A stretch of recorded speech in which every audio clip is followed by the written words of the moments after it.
Salam à tous les amoureux de Première Ligue, heureux de vous retrouver sur FrenchPL pour une nouvelle vidéo Mercato. On va repartir sur le concept positif-négatif car Chelsea a recruté un nouveau joueur. Après Liam Delap, donc la vidéo positif-négatif vous avez plu sur Liam Delap, donc on va refaire le même concept. Et pour Joao Pedro, par contre, on fera un concept différent puisqu'on abordera un peu plus la partie tactique pour essayer de comprendre comment ces joueurs vont s'incorporer dans le potentiel nouveau système de Maresca. On verra ça bien tranquillement les amis, donc abonnez-vous, mettez la cloche pour être sûr de ne pas rater ça, likez cette vidéo pour donner de la force, mais dans cette vidéo, on va encore s'intéresser intrinsèquement, individuellement à ce joueur, à ce jeune crack anglais qui est Jamie Bynoe-Gittens. Juste avant de commencer l'analyse, les frérots, n'hésitez pas à me mettre en commentaire une note sur 10 par rapport à ce deal pour savoir à peu près si vous êtes hypé ou non par sa venue. Donc voilà, comment vous sentez un peu le deal pour prendre un peu la température, une petite note sur 10 par rapport à la signature de Gittens. Nous, on commence par la fiche d'identité de Gittens, donc un jeune anglais qui n'a pas encore de sélection en A avec l'Angleterre, mais en même temps il est très jeune, hein, il n'a que 20 ans, finalement c'est quand même très jeune, 1,78, valeur transfert marque de 50 millions d'euros. On va y revenir, est-ce que c'est un joueur qui est un peu surcoté ou non? On va voir ça tout de suite. Et c'est un ailier du coup droitier. On a quand même beaucoup de gauchers sur les ailes, mine de rien, et c'est très agréable d'avoir des droitiers qui vont arriver à Chelsea. Au niveau du parcours, j'ai trouvé intéressant de voir que c'est un joueur qui a été formé au tout début à Reading, quand même. Donc il était très jeune hein, pour un joueur qui est né en 2004, il me semble, ouais, en 2004, en 2012, donc il était à Reading. Il est passé à Chelsea, comme on peut le voir, mais 6 mois, on voit que voilà, il part de Reading en janvier 2012, en juillet, il repart à Reading, donc il a fait 6 mois à Chelsea, ça va pas dû bien se passer, je pense, à ce niveau-là. Et ensuite de Reading, il va partir à Manchester City en 2018. Donc finalement, c'est un joueur formé à Reading, post-formé à City et qui ensuite a quitté le centre de formation de City en 2020 pour le centre de formation de Dortmund dans un premier temps, U19, et ensuite il va incorporer l'équipe A de Dortmund en 2022. Donc pour ceux qui ont vu la vidéo sur Liam Delap, vous connaissez le concept, on va analyser le joueur avec des aspects que j'estime positifs ou négatifs. Évidemment c'est mon avis, n'hésitez pas à me dire en commentaire ce que vous en pensez, même si on va avoir quand même beaucoup de statistiques à l'appui, du concret. Donc on va commencer par un point positif, on a déjà profil / Mudryk. Alors, au niveau du profil, déjà, on voit sa hitmap en Bundesliga cette saison. C'est un ailier gauche droitier. Voilà, avec le départ de Sancho, c'est clairement ce qu'il nous fallait. En termes de profil même, c'est un ailier dribbleur qui aime le 1v1, qui colle la ligne. C'est pas un genre de demi-espace, comme en témoigne d'ailleurs sa saison à Dortmund. C'est vrai qu'il a fait une première partie de saison tonitruante. Je me rappelle plus c'était sous quel coach. Rappelez-moi le coach en première partie de saison.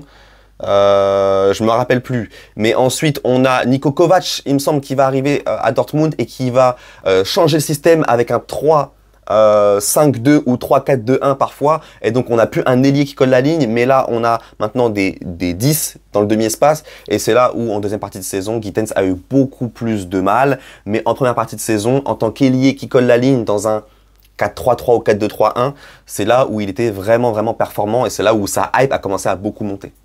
Et ensuite, j'ai mis / Mudryk. Pourquoi? Parce que, bon, ceux qui me connaissent un peu sur la chaîne, vous le savez, je suis un peu aigri concernant les transferts de Chelsea parce que, bon, le standing n'est pas forcément celui auquel on s'attend. Nous, on veut du Rodrigo Gyökeres, bon, on a du Delap Gittens. Voilà, voilà, ça c'est dit. Mais, déjà, par rapport à Gittens, lui, il va bénéficier du fait qu'il remplace techniquement Mudryk. Bon, il remplace Sancho, t'as capté, mais il remplace aussi Mudryk. Et les gars, je suis désolé, mais n'importe quel joueur de football qui remplace Mudryk, je l'aime. Je l'aime parce qu'en fait, on va le voir même dans les statistiques, etc. C'est un joueur qui déjà a une base tellement meilleure que Mudryk. Et c'est déjà incroyable. C'est déjà, rien que ça en soi, c'est une réussite ce recrutement. Rien que ça en soi, c'est une réussite les gars. On va enfin avoir un joueur de foot correct sur l'aile gauche de Chelsea. On a eu Sterling, on a eu Mudryk, on a beaucoup souffert et ça va aller beaucoup mieux.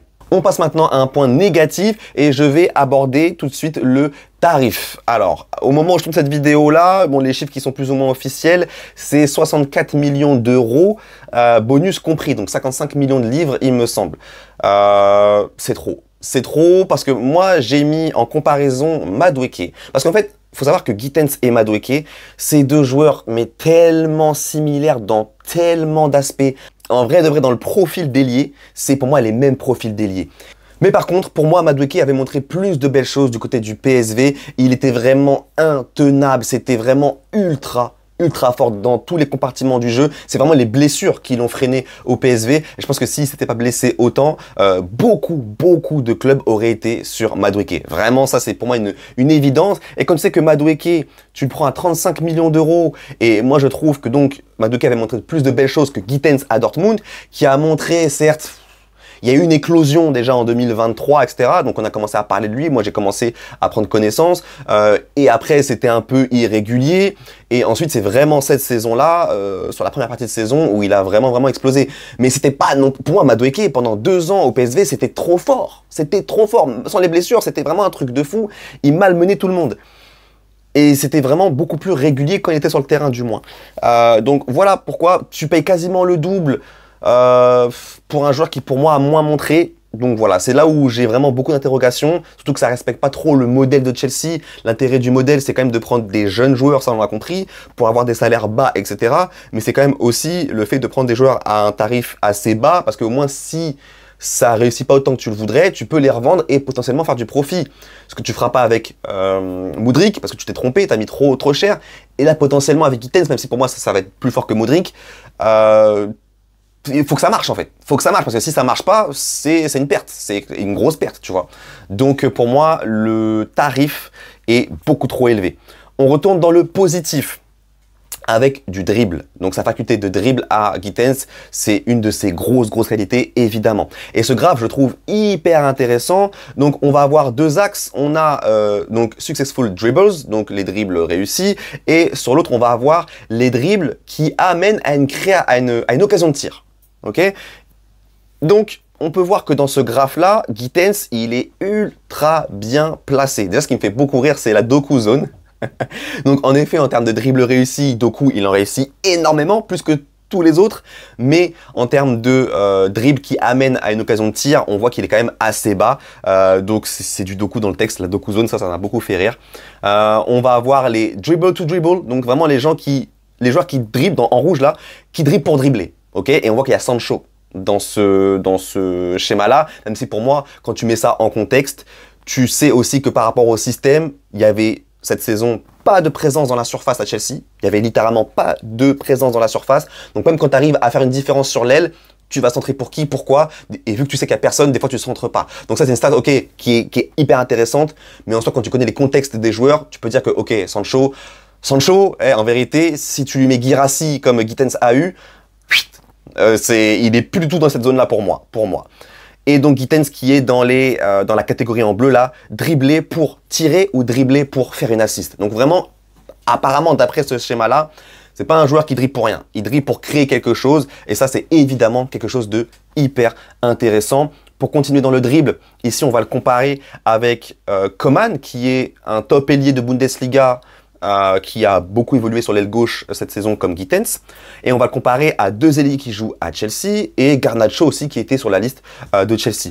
Et on peut voir ici que c'est la stat take-ons. Take-ons, c'est les 1v1. C'est les 1v1 tout simplement. Et on peut voir qu'au niveau des take-ons par 90 minutes en championnat cette saison, il y a quand même 3.9 take-ons réussis, complété par Gittens cette saison. C'est plus que tous les autres.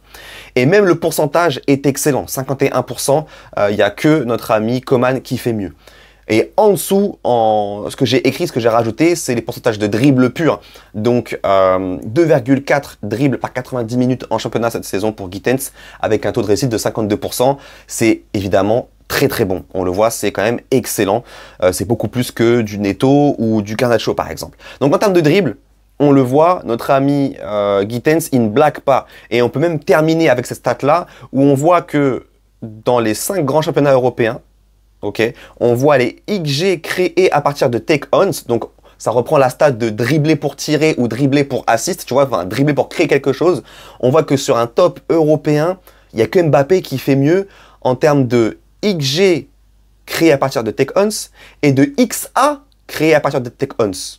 Donc, on voit qu'en combiné à droite, ça fait un total de 4.03 pardon, pour Gittens, et il n'y a que Mbappé qui fait mieux. Donc quand même, en termes de jeu dribble, je prends un contre un mon vis-à-vis et je crée quelque chose, il n'y a que Mbappé qui fait mieux et Gittens fait mieux que Vinicius cette saison, fait mieux que Salah, que Marmoush, que Wirtz, que Yamal, que Minté. Tu vois, c'est quand même...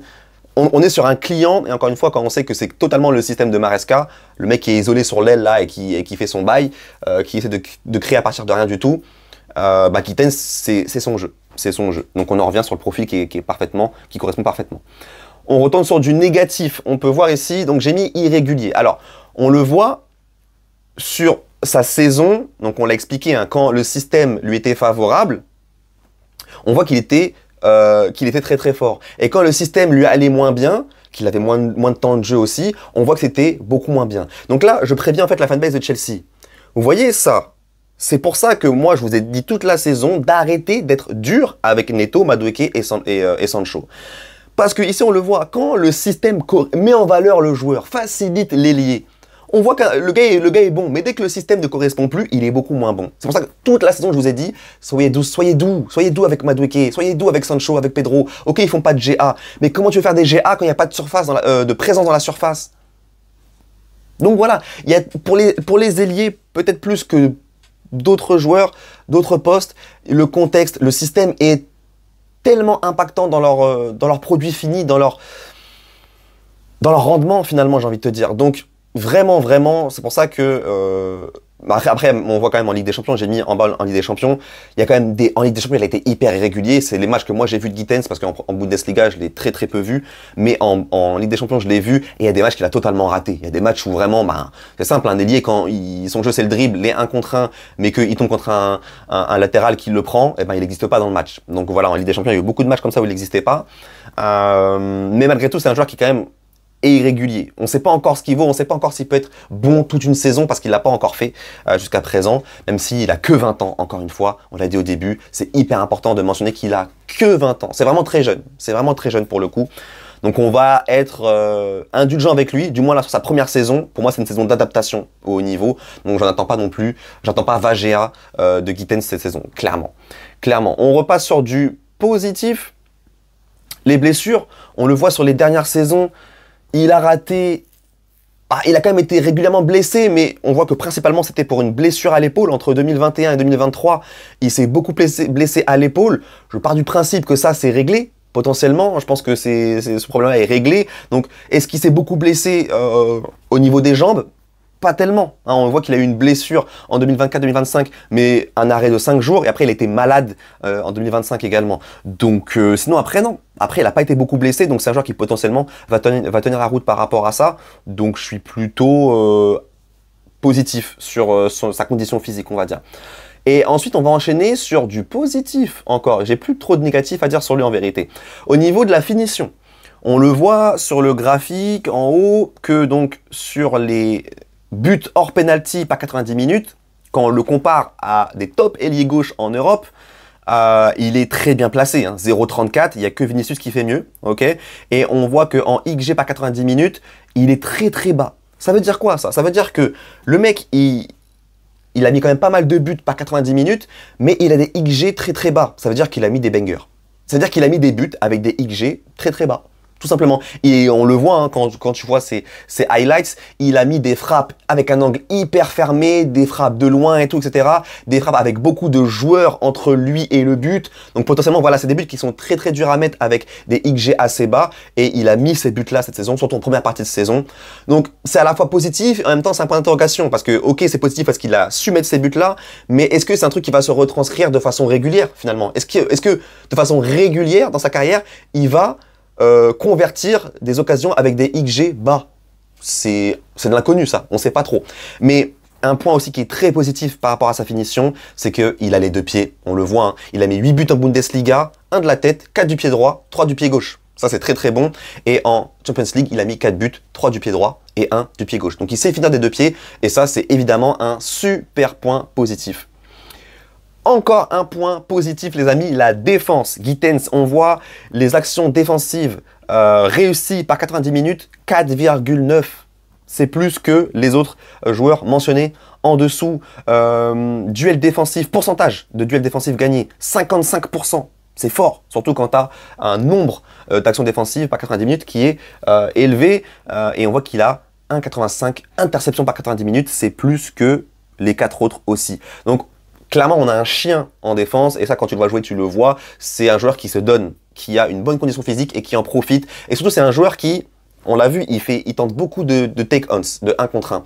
Et ce que j'aime bien chez lui, c'est que quand il tente un take-ons, quand il est en 1 contre 1 et qu'il ne passe pas, il va faire le track back. Il va, tu vois, courir pour rattraper son erreur, entre guillemets. C'est pas le Mbappé, là. Oh, je tente mon 1 contre 1, je le rate, et après, je lève les bras, et je reviens en marchant. Non, non, non, non.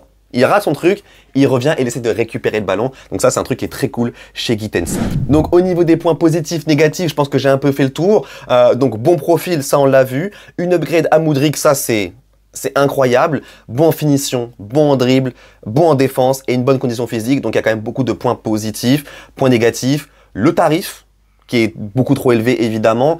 Et j'ai mis point d'interrogation. Est-ce que c'est une vraie upgrade à Sancho? Parce que en termes de statistiques, et on va le voir juste après, restez, j'ai une stat où je compare Gittens aux ailiers de Chelsea cette saison 2024-2025. Donc on va comparer et on va voir que, en effet, statistiquement, Gittens paraît meilleur que nos ailiers, notamment à Sancho. Mais en vérité, moi, le high test, j'ai vraiment des doutes. J'ai vraiment des doutes parce que Sancho, il a vraiment une grosse qualité technique qui est supérieure pour moi à tous les ailiers qui sont passés à Chelsea ces dernières années. Et ça, c'est un truc que moi, j'aime énormément. Donc, est-ce que c'est une réelle upgrade à Sancho? Il a que 20 ans, donc on verra avec le temps si c'est le cas. Mais aujourd'hui, j'ai un doute. Et également, dans les points positifs, on a l'irrégularité. Mais ça, encore une fois, il a que 20 ans. Donc on espère que ça va s'améliorer dans le temps. Et donc le dernier visuel, c'est le suivant. Je le trouve hyper intéressant. Donc c'est des stats par 90 minutes. On le voit et on compare ici Neto, Gittens, Madueke et Sancho. Donc que des joueurs qui nous intéressent pour voir si vraiment Gittens apporte une plus-value. Et on le voit qu'il y a beaucoup de catégories, en effet, où il est meilleur que les autres. Même si, bon, voilà, comme je vous ai dit, au niveau des goals et assists, Gittens va être meilleur, mais pour moi, il était dans un contexte plus favorable, et son 9, c'était Guirassy. Son 9, c'était Guirassy, donc forcément, tu vas avoir plus d'assists quand tu as Guirassy dans la surface que quand tu as Jackson. Ça, c'est clair et net. Au niveau des expected goals, Madueke, on l'a vu dans des analyses que j'avais fait il y a longtemps, que Madueke, c'est vraiment un ailier qui aime tirer, se met dans des positions de tir, etc. Donc, il a plus d'expected goals. Par contre, Gittens a plus d'expected assists. C'est hyper dur à dire, les gars. Total shots, on a Madueke, on l'a vu, c'est lui qui tire le plus. Tir cadré, c'est aussi Madueke. Par contre, le ratio a l'air meilleur chez Gittens. Il a quasiment la moitié de ses tirs qui sont cadrés pour Gittens, donc ça c'est vraiment pas mal. Chance créée, c'est Pedro Neto, là, qui est numéro 1. Après, on a tout un tas de stats où en effet Gittens va être le meilleur. Dribble tenté, il en tente beaucoup plus que les autres. C'est 8 dribbles tentés par 90 minutes. Et du coup, son ratio, il est pas dingue, parce que il en réussit même pas 4. Non, quoique il a un ratio similaire. Non, en fait, ils ont tous un ratio assez similaire. Et oui, en termes de dribble ici, c'est Sancho qui ressort bien. 4,69 et 2,3 dribbles complétés. Il a un ratio de dribble qui est vraiment excellent. Donc vous voyez, même si là, en termes de chiffres purs, c'est Gittens qui a le plus haut nombre, en termes de ratio, ben, c'est Sancho qui a le meilleur ratio de dribble. Voilà, donc ça, il faut aussi voir en détail les trucs. Donc les take-ons dans la surface adverse, là par contre, on a quand même un Gittens qui est meilleur que les autres. Take on with goal. Donc ça c'est ouf parce que vous voyez les autres ils sont à 0, 0, 0. Par contre Gittens il a fait des 1 contre 1 dans la surface, boum, où il a enchaîné un but. Les autres non. Les autres non. Ensuite take on avec une assist, il est aussi devant les autres. Take on avec un tir, il est devant les autres. Donc on voit que, ça reprend les stats qu'on avait vu juste avant, quand lui dribble c'est pour créer un truc derrière. Il dribble pas pour dribbler.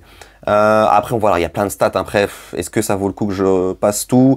Ouais. Après, vous pourrez voir, notamment, si on peut voir à la fin, les fautes gagnées, il en gagne beaucoup plus que les autres. Et fautes gagnées dans le dernier tiers aussi, c'est meilleur que les autres. Donc non, on est sur un ailier vraiment virevoltant.